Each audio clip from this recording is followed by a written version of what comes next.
She turned our wedding into a joke, so I made her the punchline. Now she wants me back. From the moment I met Olivia, I was captivated by her energy. She had an infectious charm, the kind of person who could turn a dull evening into an unforgettable adventure. We met at a tech conference in Seattle where I, a 32-year-old software developer, was presenting on cybersecurity. Olivia, a marketing strategist, had approached me afterward with a witty remark about how I made online threats sound like bedtime stories. That was the beginning. Our relationship was a whirlwind of laughter and spontaneity. Olivia had a talent for making every situation lighthearted, sometimes to a fault. I admired her ability to find humor in the mundane, but over time, her relentless need to turn everything into a joke became exhausting. It started small, playful teases, exaggerated reactions, but it escalated. When I proposed to her on a quiet evening at our favorite lakeside restaurant, she feigned horror, gasping dramatically before laughing and saying yes. 5 minutes of sheer panic on my part. And for what? A joke. At first I shrugged it off. It was just Olivia being Olivia. But as the months passed, the pattern continued. When I received a hard-earned promotion, she gave a speech at the celebration party, making it sound like dumb luck rather than years of dedication. If I tried to express concern, she would wave it off, calling me too serious. The wedding planning process was chaotic, primarily because Olivia thrived on chaos. She wanted big, extravagant surprises, while I preferred simplicity. As the date approached, I noticed her bridesmaids exchanging knowing glances whenever I mentioned the ceremony. When I pressed for answers, they giggled, refusing to spoil the surprise. That was the moment my instincts told me something was wrong. I had no idea what she had planned, but I knew Olivia well enough to suspect it would be at my expense. Uncertain of what to do, I turned to my closest friend Eric, who also happened to be a lawyer. Together we drafted a document that looked convincingly like a legally binding prenuptial agreement.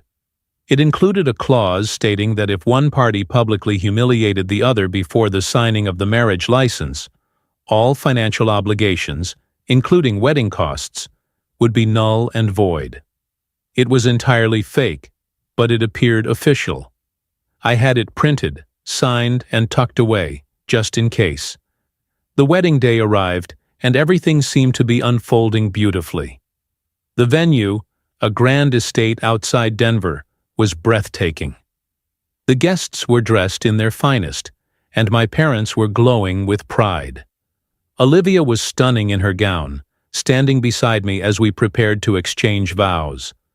For a moment I allowed myself to believe that maybe, just maybe, she had chosen to respect the sanctity of the moment.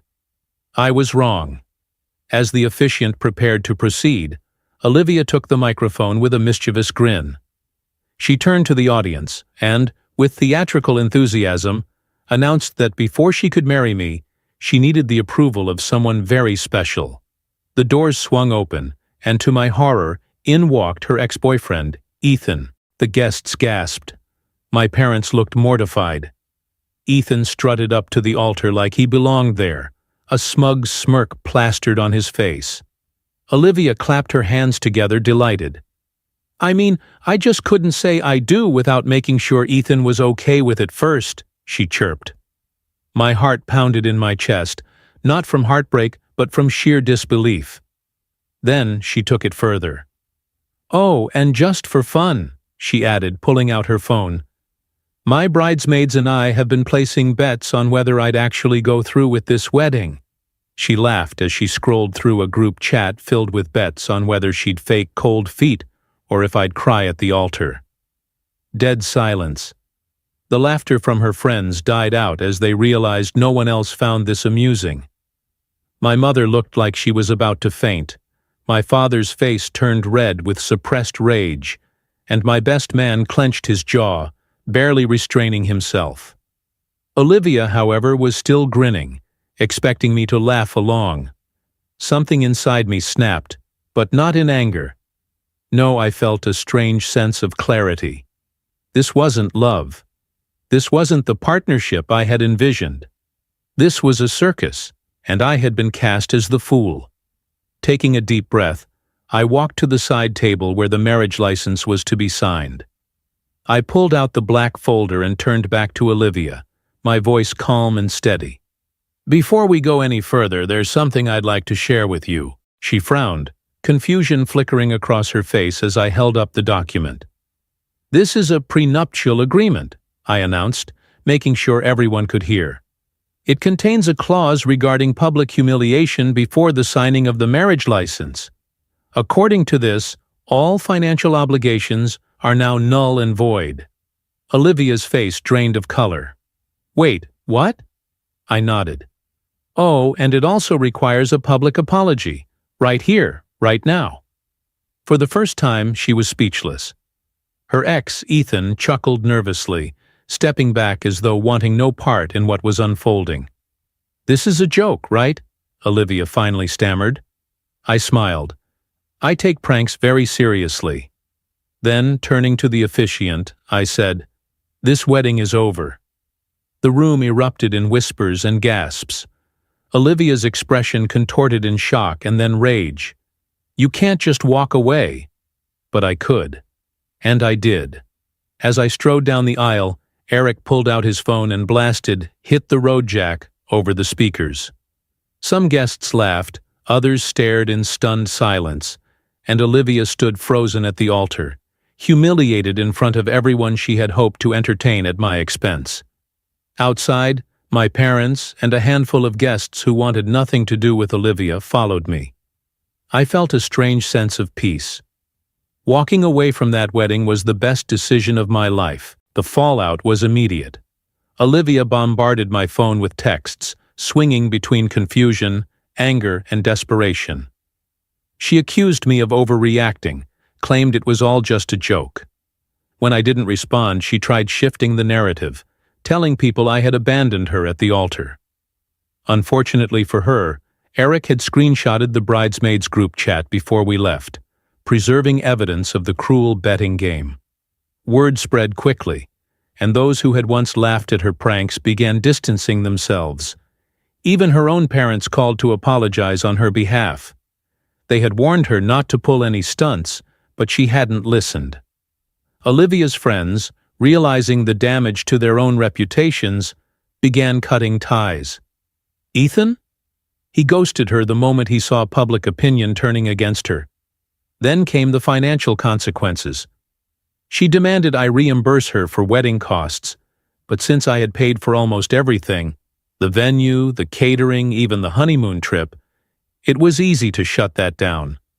One call, and everything was canceled. Olivia was left with nothing. A week later, she showed up at my door.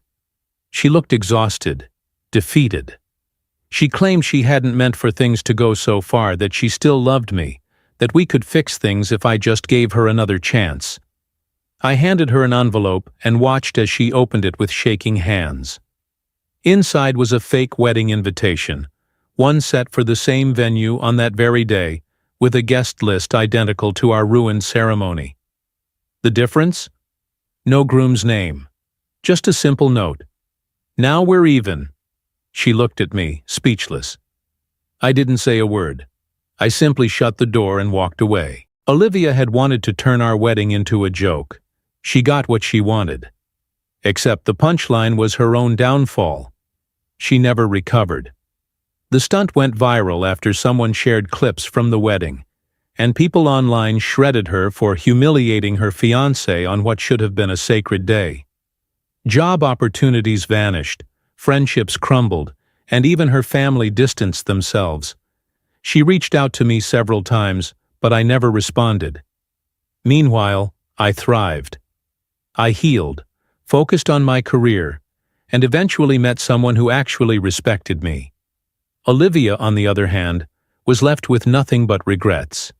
And if you've made it this far, let this be a lesson. Choose your partner wisely. Because some jokes just aren't worth the punchline. And if you enjoy stories like this, well, you know what to do. Subscribe.